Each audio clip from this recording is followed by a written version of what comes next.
The mountain, known as Mandara, which was extremely heavy, being made of gold, fell and smashed many demigods and demons. Purport. By constitution, gold is heavier than stone. Since Mandara mountain was made of gold and was therefore heavier than stone, the demigods and demons could not properly carry it to the ocean of milk. Tam stata bhagna manaso bhagna bahoru kandaran vignaya bhagavam statra bahuva garuda dvajaha. The demigods and demons were frustrated and disheartened, and their arms, thighs and shoulders were broken. Therefore the Supreme Personality of Godhead, who knows everything, appeared there on the back of his carrier Garuda. So now we're on to 37. Observing that most of the demons and demigods had been crushed by the falling of the mountain, the Lord glanced over them and brought them back to life. Thus they became free from grief, and they even had no bruises on their bodies. Translation. The Lord very easily lifted the mountain with one hand and placed it on the back of Garuda. Then he too got on the back of Garuda and went to the ocean of milk, surrounded by the demigods and the demons. Purport by His Divine Grace A.C. Bhaktivedanta Swami Srila Prabhupada Ki Jai.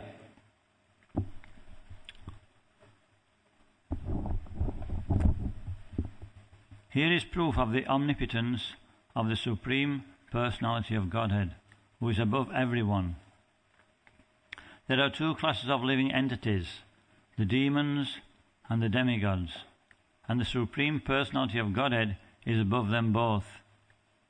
The demons believe in the chance theory of creation, whereas the demigods believe in creation by the hand of the Supreme Personality of Godhead. The omnipotence of the Supreme Lord is proven here, for simply with one hand he lifted Mandara mountain. The demigods and demons placed them on the back of Garuda and brought them to the ocean of milk. Now the demigods, the devotees, would immediately accept this incident, knowing that the Lord can lift anything.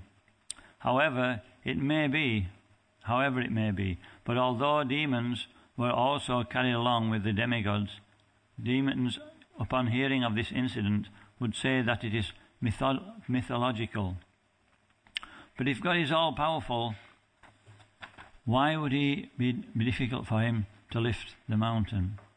Since he is floating innumerable planets with many hundreds and thousands of Mandara mountains, why can't he lift one of them with his hand?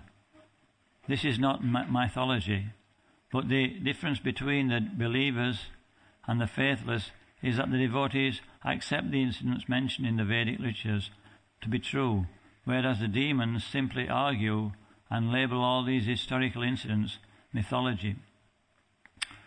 Demons would prefer to explain that everything happens, or everything happening in the cosmic manifestation takes place by chance, but demigods our devotees never consider anything to be chance.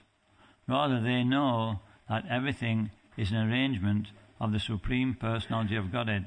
That is the difference between the demigods and the demons. Om Gantimirandasya Gyananjana Shalakaya Chakshurun Militam Jena Tasmai Shri Guruve Namaha.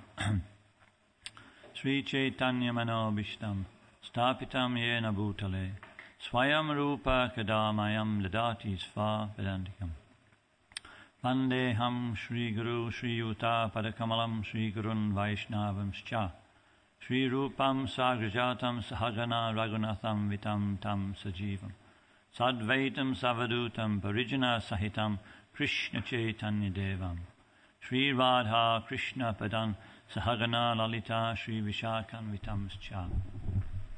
He Krishna Karuna Sindhu Dinabando Jagatpate Gopesha Gopika Kanta Radha Kanta Namostute Tapta Kanchana Gaurangi Radhe Vrindavaneshwari Vishavanu Sute Devi Pranamami Hari Priye.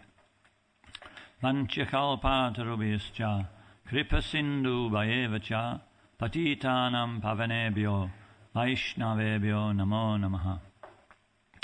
Jaya Shri Krishna Chaitanya Prabhu Nityananda Shri Advaita Garadha Shri Vasari Gaura Bhaktavinda Hare Krishna Krishna Krishna Hare Hare Hare Rama Rama Rama Hare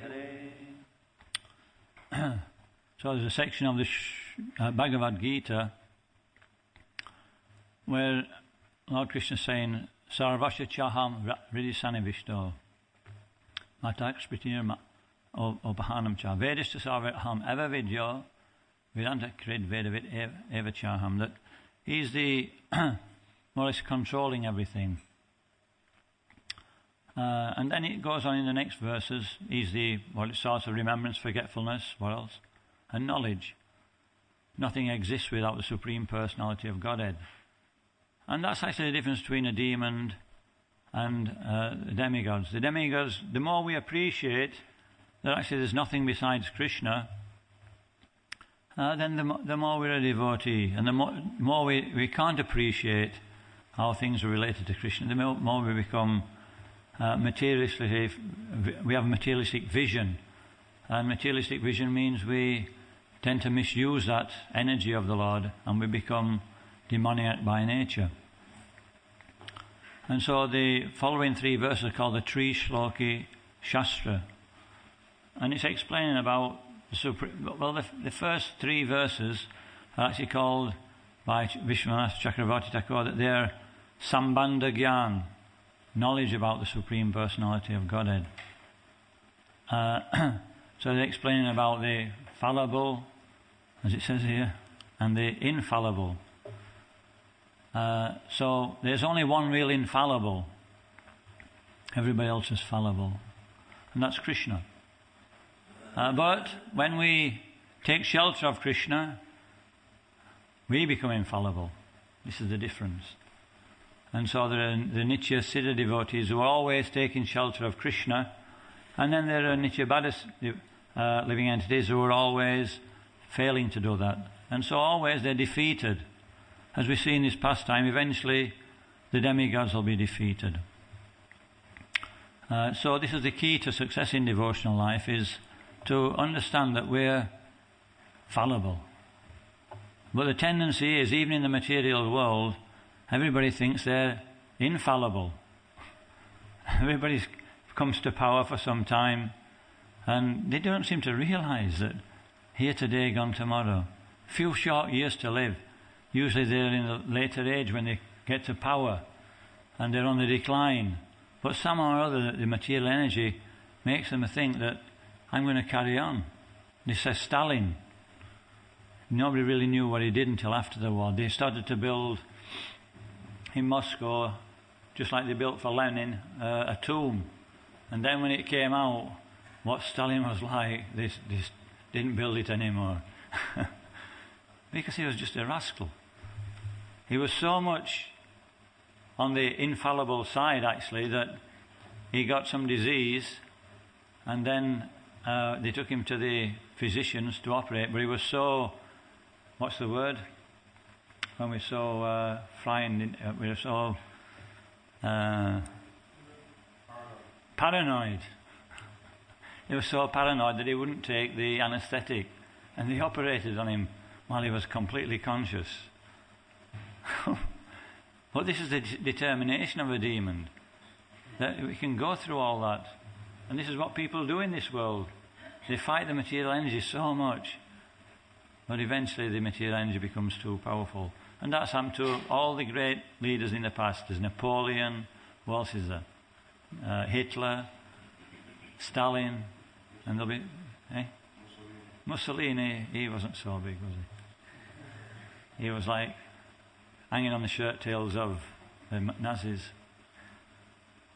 So then the next verse is talking about, well, once we understand who Krishna is, then we can engage in devotional service. And so a lot of the Bhagavad Gita is there's 3 different chapters which are explaining about the potencies of the Supreme Lord and his energies. It's a lot of Bhagavad Gita just explaining this point. So we can come to that point where we can appreciate Krishna. When we appreciate the greatness of somebody, naturally we become very much attracted. Has anybody noticed that? If we find somebody who's really beautiful, it's very easy to become attracted. If somebody's really opulent, we very easily become attracted.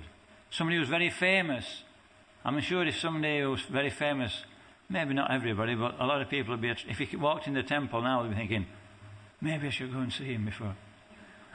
See him in real life. I can hear Bhagavatam tomorrow. So we're attracted to these things. And yet maybe we're not so attracted to Krishna. Maybe we get little fleeting glimpses. I don't know, maybe devotees on different levels than me. But it's like very difficult to become attracted to Krishna. I remember when I was reading the Science of Self-Realization, we were talking about this yesterday. We had a meeting and we were talking about how we came to the movement. And eventually I had the Science of Self-Realization for about 6 or 7 years. And then I eventually started reading it, and I was really interested, but not about Krishna. So many things. I used to get to reincarnation. Oh, then another section on vegetarianism. Wow, this is interesting. Then you got to Krishna, and it's still there to some degree. We come to the 10th canto of the Srimad Bhagavatam. Krishna's pastimes. Or we come to a section with it, but this is all important because until we get attracted to that, it's difficult to make progress in devotional service. Prabhupada says that, doesn't he, in the Bhagavad Gita? Vishaya vinivartante niharashirenam raso varjim rasopyasha param drishva nivartate. So we're attracted to sense gratification and this vishaya vinivartante, but we have to become higher taste. Raso varjim rasopyasya param drishtva. So this higher taste is the difficulty in devotional service, the real difficulty. We may think that in the beginning we do an 180-degree turn, most of us. I mean, one devotee who listened to, his family were a Vaishnava family, extremely rare. But most of us, we may not come from that advantageous situation, so it's a complete turnaround to take up devotional service. And therefore we feel elated that now we're going the right way and Krishna gives us so much of a taste. And then maybe we expect that to carry on, that this will always be there. And then at some point we wonder why maybe it's not as joyful as what it was in the beginning. And so this is where the work comes in, where we have to become devotional service has to become internalized. And internalization is not easy because that's where the real knot in the heart is. We're very much attached to our material understanding of the world, and it's how it should be utilized. And so this comes from it says that the demigods, they were approaching the infallible situation because they depended on Krishna. And as I think Chandramauli Swami was saying yesterday, so this is a real happy situation when we feel completely helpless, when we know that there's no other shelter except Krishna. When we're actually in that situation, then we can start to become dependent. And when we're dependent, then we become infallible. While ever we're dependent on our own strength, at some point our intelligence won't keep us going any longer. We'll be limited. Our strength will diminish at some point. I remember the temple president in Manchester. I used to be really go for it, and physically, because I was physically strong. They're trying to do so much in a day, and you could see there was some pride there. We are all different. Some of us are more physical, and some of us are more mental. Some of us are more managerial. But it says, at any moment, Krishna can just take everything away from you, and you can be just, completely paralyzed. He didn't do that actually, but I'm realizing now that it's a slow death. Gradually, the body's getting older, becoming more dependent, more dependent. This is Krishna's arrangement. We're more dependent on others, it makes us humble. We're more dependent, we have to become more dependent on help from others. And so a devotee really, if he's intelligent, he can understand that position in the beginning, that this is a sign of advancement, that actually I need help. And one way we can become infallible is to take shelter of the infallible. But is it easy to take, as we're saying, it's not easy to understand Krishna and become related to Krishna. And so the intermediate process is to take shelter of the devotees of Krishna. If we take shelter of the devotees of Krishna, then very, very quickly we can become dependent on Krishna. And so this is where there's one book called The Nectar of Instruction, and I think is it 11 verses? 11 verses. And I can't remember, there's probably 3, maybe 4 verses are relating to relationships between devotees. And then, it covers the whole gambit of devotional service from the beginning stage, when we have a little faith, right through to becoming completely perfect and living in Radha Kund. And yet, 4 of those verses, what percentage is that? 40%, something like that. Just under 40%. Are about relating to devotees. Why? Because when we get to the spiritual world, what's the situation? We're relating to devotees, we're relating to Krishna. And so real advancement in devotional service is how a devotee is able to relate to others on the spiritual platform. It's not necessarily that we're so much fixed in knowledge. This is a preliminary thing. It's not so much that we can achieve so many things. But a devotee is one who's understanding that I'm dependent on the other devotees, and therefore, although this is a little bit wanting something for oneself, therefore I need to reciprocate with them nicely. This is where I'm getting my energy from. The tendency is we're impersonalists by nature, because this world's an impersonal world, and the more we become materialistic, the more impersonal it becomes. I mentioned this many times that, we just look at the buildings that people are building nowadays. They haven't time to put some personality into it. It's boxes. People finish up as boxes also, And so we're impersonal. So impersonal means that I don't need anybody else. And I need somebody as long as they can supply what I need. But as soon as I get what I want, then plop, we step on the head and go a stage further. Prabhupada mentions that this is what the Mayavadis do, isn't it?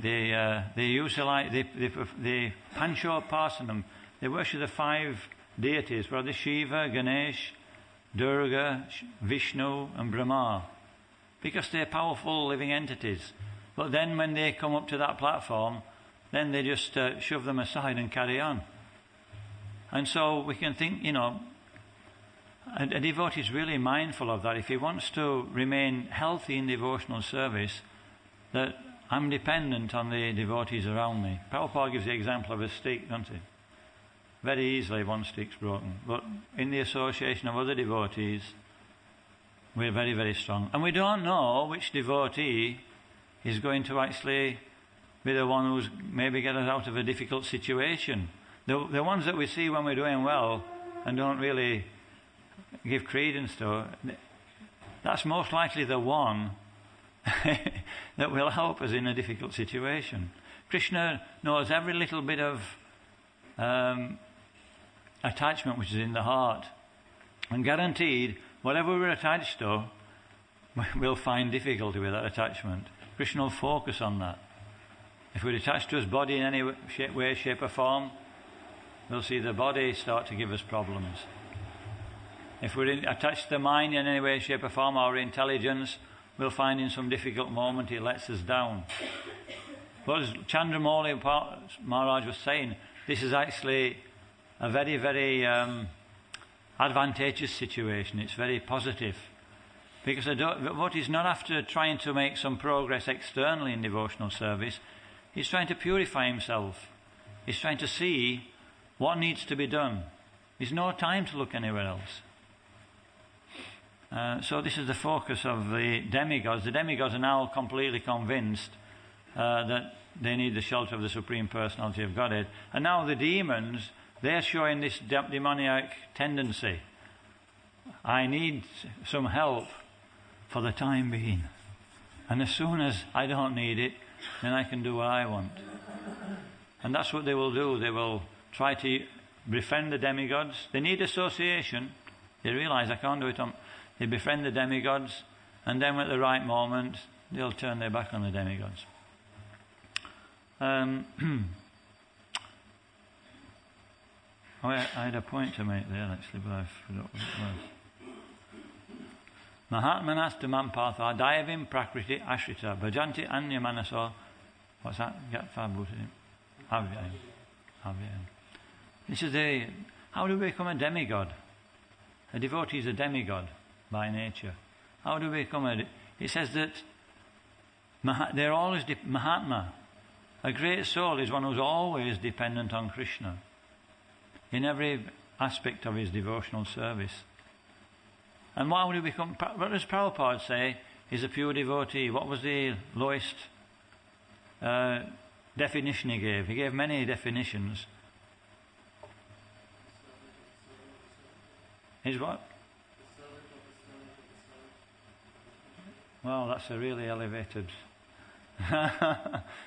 If we can think like that, then we're very well situated. Servant of the servant of the servant. But Prabhupada said, if we... Go on.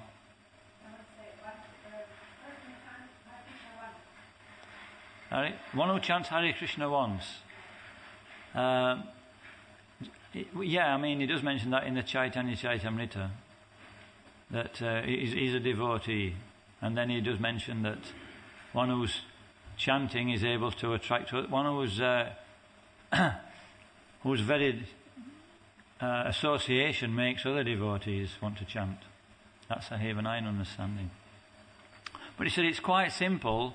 He says we can attain the transcendental platform if we chant 16 rounds and follow 4 regulative principles properly. He says that those activities that we perform after that are not material activities. They are actually transcendental activities. Of course, we're at different levels, but the tendency is that you're on the transcendental platform. Because we're following Prabhupada's instructions, then Krishna's actually supporting us. So it's quite easy to come to this platform. Well, it may be quite easy for some. But it's not a difficult thing if we really think about it. So omnipotence that was the next stage here. So we were saying that Krishna's Vishaya and we're Ashraya. We take shelter of Vishaya. He's the shelter of all potencies. And if we analyse the Brahma Samhita, everything is glorifying Krishna's potencies. Almost nearly every verse. Especially from the, the 34th or 35th verse.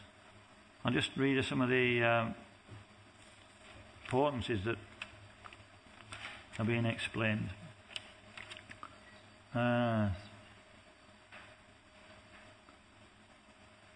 Ekopyasora taicham jagadanda koti. That is inside and is outside everything. This is one potency. He is that which anything we see, that's Krishna's energy. So this more or less says everything.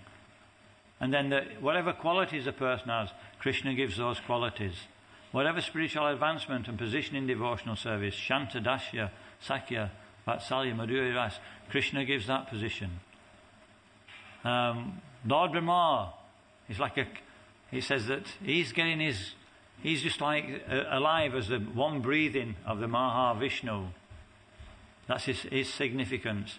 And that with Lord Brahma's power, he's getting his energy from the Supreme Personality of Godhead. Mahavishnu is just an expansion of Krishna. Lord Shiva, he's milk turned into yogurt. Durga, she's just a shadow of Krishna's energy. Anymore. Lord Brahma is like a candle. Krishna's the original candle. The whole Brahma Samhita is about Krishna's energy. And Lord Chaitanya was in ecstasy. You'd think when Lord Chaitanya is so elevated, that he'd find some really esoteric. He did find some esoteric verses and was in ecstasy. But when he found the Brahma Samhita in South India, he was ecstatic, because this is the key to understanding personality. The sun is getting its light from Krishna. The 9 different elements are all coming from Krishna. Krishna's giving the karma to the Indra Gopa German to Indra, and he's taking away the karma from the devotees. So not a blade of grass moves without the Supreme Personality of Godhead. So this is my understanding from this verse, is that we have to take shelter. We cannot avoid taking shelter of anything in this world. We either take shelter of our own abilities. When we're younger, we tend to do that. Our own mind, our own intelligence. Or we can take shelter of the devotees of Krishna. Then we can take shelter of Krishna. This is the real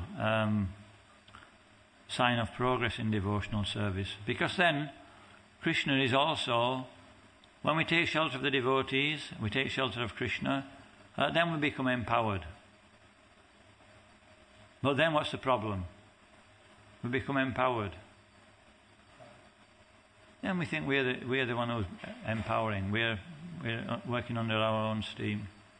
And so it's difficult. But Prabhupada said that, I have no qualification for really. My godbrothers are far more erudite than myself. They're far more spiritually elevated. His only qualification is that he took shelter of Srila Bhaktisiddhanta Saraswati Thakur very, very sincerely. And he was always thinking that his spiritual master was with him. He was never thinking he was doing anything himself. So therefore he became very much, this is the external understanding. A lot of people speculate on how Prabhupada really was, but from this point of view, Prabhupada's saying that, because he was so dependent on his spiritual authority, then he became so empowered. And so many things happened. He even saw that his disciples were sent by his spiritual master. He never thought he was their master. And so this is the key to success in devotional service, is nimitra matram. We have to become in the mood of being actually a servant. And then when we become a servant, we're properly situated. Prabhupada said, one who's a real servant, he can actually lead. One who tries to be a leader, then it's just limited to a time, place and circumstance. For some time it'll happen. But then at some point Krishna has to teach that devotee that actually you're dependent on me. And then everything becomes possible for that devotee. Prabhupada said he expected all his disciples, everybody, to become spiritual master. Now we can take that in different ways. It's not necessarily a Diksha Guru, but there's so many different Shiksha Gurus in ISKCON. And so that's what it means. We become in the mood of being empowered, and then we can actually pass on that empowerment and help others. Is there anything else in this verse? Yeah? You talked about being dependent on devotees. I was just wondering how you balance being dependent on devotees with being individually self-sufficient, because you mentioned that devotees are fallible. So often when we invest faith in devotees and we become dependent on devotees, and then they undergo weakness, it affects our inspiration. So how do you be dependent on devotees and feel yourself dependent on their mercy and their strength, and then at the same time just be strong enough to continue on no matter what happens? Well, sometimes we can see where there's a problem and avoid it. We might think that this person may be conditioned in a certain way, and sometimes we can't. It may be that we're not advanced enough to see that. And so, we have to treat, in the first situation, it's obvious what we should do. Prabhupada says that we take good association. If we see that this association in this respect is not going to really help, then we're very careful not to associate and pick up those same qualities.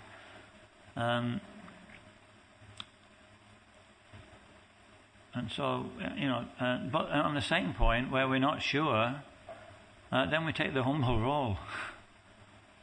We let, and then things become revealed. If we're humble, we can. What's that? No, not if we're humble. What's that? If we're tolerant, and we tolerate, and we're humble in situations, then things are revealed. We don't flip out and start to do the wrong thing. We have to tolerate the situation sometimes. It's, many times we may be in a situation where our particular authority may have some material contamination. But Krishna sees fit for that person to be doing that service, and therefore we have to tolerate that. Krishna's purifying everybody. Now when that situation becomes to the point of affecting our spiritual life, then that's a different thing. It has to be channeled in the right way. We have to give feedback. But every situation is different. It's being independently thoughtful, isn't it? We're independently thoughtful, but we're also seeing that I need the devotees in order to go on in devotional service. Any port in a storm is one. If we're actually stranded and we have no association, we'll associate with somebody who may not be a so fixed up devotee. You know what I mean? In order to get back on our feet. And so we have to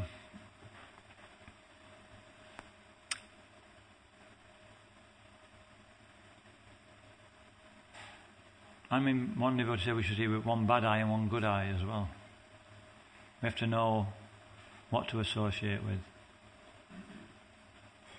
It's like Prabhupada. He associated with a doctor who told him that he was doing too much praying and that he should do more exercise.